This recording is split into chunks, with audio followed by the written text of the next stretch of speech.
और जिला स्तर पर मुझे पद दिया गया है अध्यक्षा का। और ये जो आंगनवाड़ी परिवार कर्मचारी संगठन है, इस संगठन को बनाने का कारण क्यों बनाया गया, क्यों जरूरत पड़ी इस संगठन को बनाने की? जब बार बार अन्य संगठनों से मिलकर हमारी बहनें बिखरी हुई थी और उन्होंने जो लड़ाई लड़ी 48 सालों में 50 सालों में, हमें उसका कोई रिजल्ट नहीं मिला और हमारे माथे गिनाए गए। आग हमने लगाई, लो हमने तपाई, तवा हमने तपाया और रोटियां किसी और की सीखी। तब हमने देखा कि अपना यहाँ कुछ नहीं होने का है। हमने मातृशक्ति को, खुद को अपना संगठन बनाना होगा, अपनी हुकार खुद को भरनी होगी।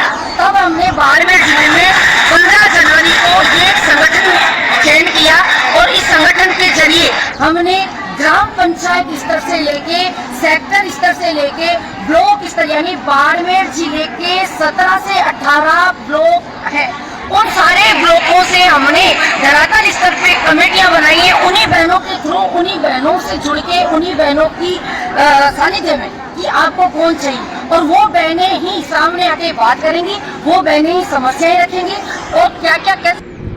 साथियों, दरअसल ये बयान आपने सुना होगा। फिलहाल इसके ऊपर मैं आपको बता दूं, वर्तमान में हरियाणा, बिहार, अन्य राज्यों के अंदर प्रदर्शन चल रहा है, जहां पर प्रदर्शन आंगनवाड़ियों के द्वारा किया जा रहा है अपनी मांगों को लेकर के। अब यहां पर प्रश्न ये उठा कि आखिर आपने ये संगठन क्यों खड़ा किया, इस संगठन की आवश्यकता क्यों थी?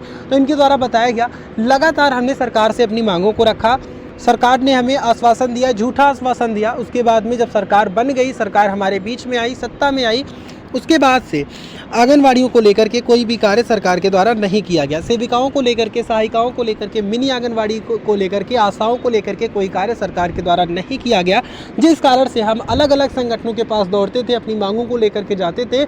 लेकिन हमारा बल, यानी कि हमारा मनोबल पाकर के, संख्या बल पाकर के उन्होंने अपना कार्य करवा लिया, लेकिन आज हम वहीं के वहीं अटके हैं। इस बात को लेकर के आंगनवाड़ियों में काफ़ी ज़्यादा रोष है, जिसको लेकर के आंगनवाड़ी कार्यकर्तियों ने ये संगठन निर्माण किया, जहां पर ये एक संयुक्त संगठन है और इसके जरिए प्रदर्शन पर आज आंगनवाड़ी सेविका सहायिकाएँ उतरी हैं और अपनी मांगों को सरकार के मध्य में रख रही हैं। फिलहाल के लिए जय हिंद।